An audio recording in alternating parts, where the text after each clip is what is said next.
ये भी मैसेज आ रहा था कि सर ऐसा है ना कि अभी डर लग रहा है थोड़ा, और डर लग रहा है कि पेपर कैसा होगा। हम कर तो रहे हैं लेकिन कुछ क्वेश्चन हमसे नहीं होते हैं आपके असाइनमेंट के, आपके क्लास के, तो हम डीमोटिवेट हो जाते हैं। देखो ऐसा है कि यार बहुत बेसिक से पढ़ो, कंसेप्ट को अच्छे से समझो।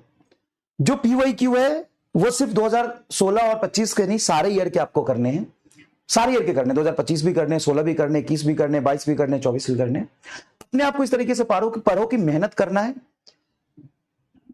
40 क्वेश्चन के लिए बहुत अच्छे से प्रिपेयर करना है, चाहे पेपर कैसा भी आ जाए।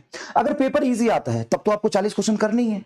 40 क्वेश्चन नहीं करोगे तो सिलेक्शन वैसे भी नहीं होगा। पेपर बहुत इजी आ गया तो भी तो 40 क्वेश्चन करने ही है। बाकी के बहुत इजी है तो 5 और कर लोगे। पेपर बहुत टफ है तो देखो कट ऑफ नीचे गया है, ये क्यों नहीं आपके दिमाग में आ रहा है। पेपर इजी होगा तो कट ऑफ ऊपर होगा, पेपर ऊपर होगा कट ऑफ इजी पर, पेपर टफ होगा तो कट ऑफ नीचे जाएगा।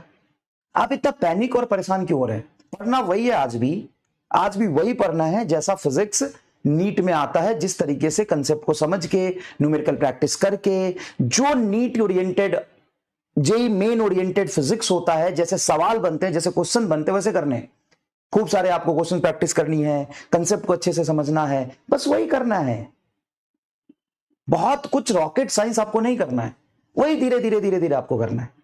ठीक है, आप पैनिक और परेशान मत होइए, पढ़ाई पर फोकस करिए, क्वेश्चन प्रैक्टिस करिए। अब बात की आती है कि सवाल जो आप क्लास में कराते हो, जो बहुत हाई लेवल के होते हैं, जो जे एडवांस के सवाल आप करा रहे हो, असाइनमेंट में जे एडवांस के सवाल आपने दिए, उसमें से मुझे 10 नहीं हुए, तो कोई बात नहीं, जे एडवांस का पेपर भी तो आपको नहीं देना है। और अगर वैसे सवाल आप कर भी लोगे और नीट में आएगा तो क्या कर लोगे? मैंने जैसे असाइनमेंट में आपको सवाल दिए हैं और वैसे ही सवाल एग्जैक्टली नीट में आ गया तो कर लोगे? सर नहीं, 1 मिनट में तो नहीं होगा गुरुजी। ईमानदारी से सोचो, आपका अल्टीमेट गोल क्या है? सर नीट में सिलेक्शन लेना। कैसे होगा? कंसेप्ट को अच्छे से सीख के, रिलेवेंट क्वेश्चंस की प्रैक्टिस खूब करके। पेपर कैसा भी हो जाए 40 क्वेश्चन हमारे होने ही चाहिए, और हमें हर तरीके के क्वेश्चंस के लिए प्रिपेयर्ड होना चाहिए, ताकि हम वहां पे बैठ के डिसाइड कर सके कौन सा करना है, कौन सा छोड़ना है। कई बार ऐसा होगा कि जो टफ क्वेश्चन आपने घर पे किए वही वहां पे आ जाए, तो अचानक से आपके दिमाग में क्लिक करेगा, क्या पता आप 1 मिनट में कर भी लो। इसीलिए, और नहीं तो उसको छोड़ने हैं।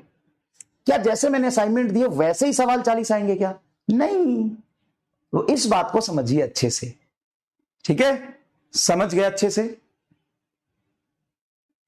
पैनिक और परेशान नहीं होना। ठीक है, यही स्ट्रेटजी अपनी पढ़ने की रहेगी। एकदम बेसिक से चलेंगे, हर चीज, हर कंसेप्ट, हर फॉर्मूले को भी समझेंगे, फिजिकली भी समझेंगे, ग्राफिकली भी समझेंगे, उस पर सवाल भी करेंगे, नीट के PYQ भी पूरा करेंगे, रिलेवेंसी जो नीट के 40 क्वेश्चन की उसको समझेंगे, और जे एडवांस के भी सवाल करेंगे ताकि हमारा एक्सपोजर मिल जाए। ठीक है, चलिए यही रखना।